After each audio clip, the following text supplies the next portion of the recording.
Next topic पे आते हैं। नेक्स्ट टॉपिक हमारे पास है एक्टिविटी 13.7। हमारी साइंस की बुक के अंदर जो एक्टिविटी 13.7 है उसे हमने डिस्कस करना है। चलो स्टार्ट करते हैं। Take a small aluminium rod A B. Figure में देखो, ये ए से लेकर बी तक ये हमारे पास एक रॉड है जो कि एल्यूमिनियम की बनी हुई है। Using two connecting wires suspended horizontally from a stand. अब इस वायर को ना हमने हवा में टांग दिया। ये कनेक्टिंग वायर्स और इस स्टैंड को यूज करके हमने इस वायर को हवा में टांगा हुआ है। नेक्स्ट पॉइंट पे आते हैं। Place a strong horseshoe magnet in such a way that the rod lies between the two poles with the magnetic field directed upwards. अब यहां पे फिगर में आप ध्यान से देखो, ये आपको नजर आया, ये हमारा हॉर्स शू मैग्नेट है। जो ऐसे यू की शेप में मैग्नेट होता है ना, ये वाला, इसे बोलते हैं हॉर्स शू मैग्नेट। हमने एक स्ट्रॉन्ग हॉर्स शू मैग्नेट को लेना है और आपको दो बातें बोली जा रही हैं। आपने इस मैग्नेट को इस तरह से रखना है कि मैग्नेटिक फील्ड अपवर्ड डायरेक्शन में होनी चाहिए।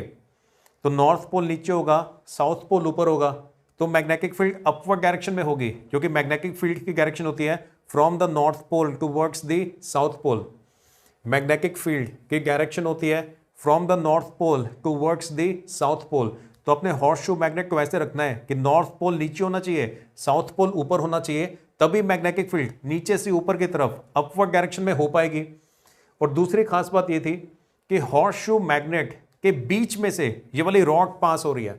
मतलब मैग्नेट अगर ऐसे है ना, तो उसके बीच में से ये वाला जो हॉर्स शू मैग्नेट है, इसके बीच में से ये वाली जो रॉड है वो पास हो रही है। फिगर को थोड़ा सा 3D फॉर्म के अंदर इमेजिन करने की कोशिश करो कि आपके पास ऐसे एक हॉर्स शू मैग्नेट है और उसके बीच में से ये वाली रॉड ऐसे पास हो रही है। क्लियर हो गया। नेक्स्ट पॉइंट पे आए। Connect the aluminium rod in series with the battery, a key and a rheostat. ये वाली जो रॉड है ना, उसको हमने सर्किट के अंदर कनेक्ट कर दिया है। ये देखो, ये वाली जो रॉड है उसे कनेक्टिंग वायर से कनेक्ट करके फाइनली हमने बैटरी के साथ कनेक्ट किया हुआ है। साथ में की और रियोस्टेट भी लगा देंगे। Now pass a current through the aluminium rod from end B to A. हमने इस तरीके से कनेक्ट करना है ताकि जब हम स्विच ऑन करेंगे ना, मतलब प्लग के अंदर की इंसर्ट करेंगे, स्विच ऑन करेंगे, तो इस रॉड के अंदर जो करंट है वो बी से ए की डायरेक्शन में होना चाहिए।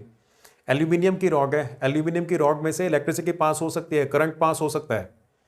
तो जब हम स्विच ऑन करेंगे तो करंट किस डायरेक्शन के अंदर है, ये जो एरो है ना, वो बी से ए की डायरेक्शन में, बी से ए की डायरेक्शन में, इस डायरेक्शन में करंट है। क्लियर हुआ। आगे फिर आपसे ऑब्जर्वेशन ही पूछी जा रही है। आगे वाले 3 पॉइंट्स हैं। पहले पूछना है कि what do you observe. Observation क्या होगा, ये आप यहाँ पे जब हम स्विच ऑन करेंगे तो ऑब्जर्वेशन क्या होगा। अब ऑब्जर्वेशन क्या होगा वो मैं आपको एक्सप्लेन करता हूँ। ये क्या था, ये हॉर्स शू मैग्नेट है, एक स्ट्रॉन्ग हॉर्स शू मैग्नेट है। इसके बीच में मैग्नेटिक फील्ड है नॉर्थ से साउथ की डायरेक्शन में, और मैग्नेट के बीच में आपने इस रॉड को रखा हुआ है और रॉड में से करंट पास हो रहा है।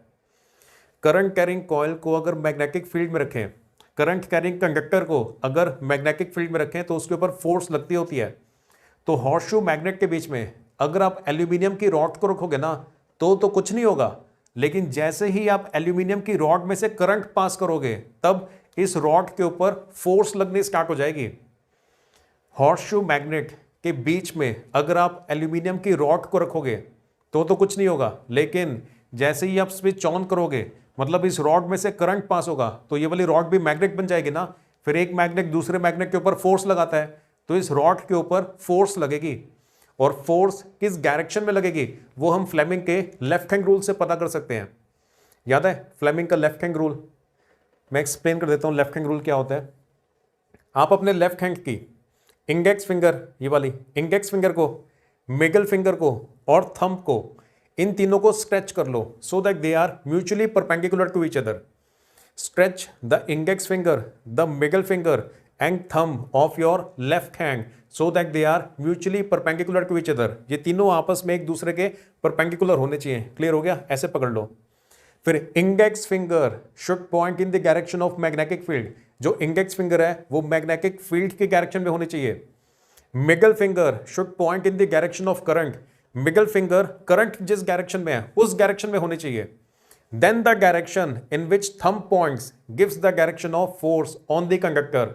अगर ये वाली दोनों फिंगर्स आपने सही डायरेक्शन में पॉइंट की हुई हैं तो फिर जिस डायरेक्शन में थंब पॉइंट कर रहा है उसी डायरेक्शन में कंडक्टर के ऊपर फोर्स लगेगी। अभी जो फ्लेमिंग का लेफ्ट हैंड रूल है ना, वो यहां पे इस सिचुएशन में अप्लाई करते हैं हम ना। ये देखो, मैग्नेटिक फील्ड होती है नॉर्थ से साउथ के डायरेक्शन में, नॉर्थ से साउथ के डायरेक्शन में। तो इंडेक्स फिंगर को नॉर्थ से साउथ मतलब ऐसे ऊपर की तरफ लेके जाना पड़ेगा। आप अपना लेफ्ट हैंड निकाल लो ना, इंडेक्स फिंगर को नॉर्थ से साउथ की तरफ ऐसे ऊपर की तरफ लेके जाओ। मिडिल फिंगर होती है करंट की डायरेक्शन में। ये वाली जो रॉड है ना, ये इस हॉर्सशू मैग्नेट के बीच में पड़ी हुई है, तो करंट इस डायरेक्शन में है। करंट ऐसे स्क्रीन से बाहर की तरफ आ रहा है। ये वाली रॉड इस हॉर्सशू मैग्नेट के बीच में ऐसे पड़ी हुई है, ऐसे स्क्रीन से बाहर आ रही हुई, इस पोजीशन के अंदर पड़ी हुई है। तो करंट यहाँ पे इस डायरेक्शन के अंदर है, ये बाहर की तरफ आ रहा है, स्क्रीन से बाहर आ रहा है।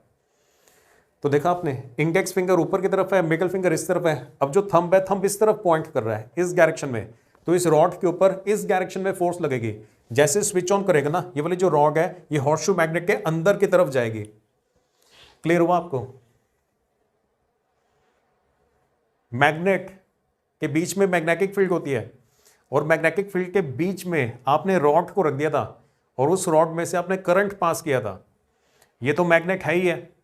जब रॉड में से करंट पास करोगे तो ये रॉड भी मैग्नेट बन जाती है। फिर एक मैग्नेट दूसरे मैग्नेट के ऊपर फोर्स अप्लाई करेगा ना, बस वो फोर्स लगती होती है इस अंदर की तरफ, इस डायरेक्शन में फोर्स लगेगी। और अगर आप ये बैटरी के कनेक्शन उल्टा कर दोगे ना, मतलब करंट की डायरेक्शन को रिवर्स कर दोगे, तो फिर बाहर की तरफ फोर्स लगेगी। अगर करंट की डायरेक्शन को चेंज कर दें, रिवर्स कर दें, तो फोर्स किस डायरेक्शन में लग रही है वो भी रिवर्स हो जाता होता है, वो भी चेंज उल्टी हो जाती होती है। क्लियर हो गया? आई होप आपको क्लियर हो गया होगा। जो आगे वाले पॉइंट्स है ना, वो ये थे। पहले पूछे थे व्हाट डू यू ऑब्जर्व, तो इसका आंसर ये है, it is observed that the rod is displaced towards the left. हमारी ऑब्जर्वेशन ये होगी कि स्विच ऑन करते ही इस रॉड के ऊपर फोर्स लगेगी लेफ्ट हैंड साइड की तरफ, इस डायरेक्शन में। और डायरेक्शन हम बता सकते हैं फ्लेमिंग के लेफ्ट हैंड रूल को यूज करके। अभी अप्लाई किया था ना लेफ्ट हैंड रूल, इस डायरेक्शन में फोर्स लगेगी। नेक्स्ट था reverse the direction of current. वही सेम बात है, अगर करंट के डायरेक्शन को रिवर्स कर देंगे तो फोर्स किस डायरेक्शन में लग रही है वो भी रिवर्स हो जाएगा। और करंट की डायरेक्शन को ना आप ऐसे बैटरी उल्टा कनेक्ट कर दो, पॉजिटिव को नेगेटिव से, नेगेटिव को पॉजिटिव से कनेक्ट कर दो। बैटरी को आप उल्टा कर दोगे तो करंट की डायरेक्शन रिवर्स हो जाएगी। करंट की डायरेक्शन रिवर्स करने से फोर्स किस डायरेक्शन में लग रही है इस रॉड के ऊपर वो भी रिवर्स हो जाएगा। पहले रॉड के ऊपर धक्का अंदर की तरफ लग रहा था, बैटरी को उल्टा कनेक्ट कर देंगे ना तो रॉड के ऊपर फोर्स बाहर की तरफ लगेगी, ऐसे इस डायरेक्शन में फिर फोर्स लगेगी। वहां पर भी फ्लेमिंग का लेफ्ट हैंड रूल यूज होगा। करंट की डायरेक्शन रिवर्स हो जाएगी तो फोर्स की डायरेक्शन भी रिवर्स हो जाती है। Why does the rod get displaced? पूछ रहे हैं कि जो रॉड है वो डिस्प्लेस क्यों होती है, तो उसका आंसर ये है, when a current carrying conductor is placed in a magnetic field, it experiences a force on it. अगर आप एक करंट कैरिंग कंडक्टर को मैग्नेटिक फील्ड के बीच में रखोगे तो उसके ऊपर फोर्स लगेगी।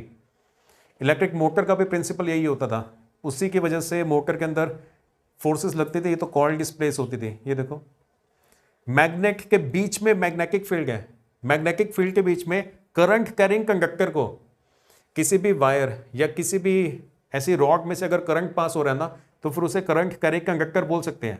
करंट कैरिंग कंडक्टर को मैग्नेटिक फील्ड के बीच में रखेंगे तो उसके ऊपर फोर्स लगती होती है। उसी फोर्स की वजह से ये वाली जो रॉड है ना उसमें डिस्प्लेसमेंट हुई थी, कभी लेफ्ट की तरफ और करंट चेंज करने पे राइट की तरफ। When a current carrying conductor is placed in a magnetic field it will experience a force on it. अगर करंट कैरिंग कंडक्टर को मैग्नेटिक फील्ड में रखेंगे तो उसके ऊपर फोर्स लगेगी और उसी फोर्स की वजह से वो डिस्प्लेस होगा। किस डायरेक्शन में फोर्स लगेगी वो डायरेक्शन हम पता कर सकते हैं फ्लेमिंग के लेफ्ट हैंड रूल को यूज करके।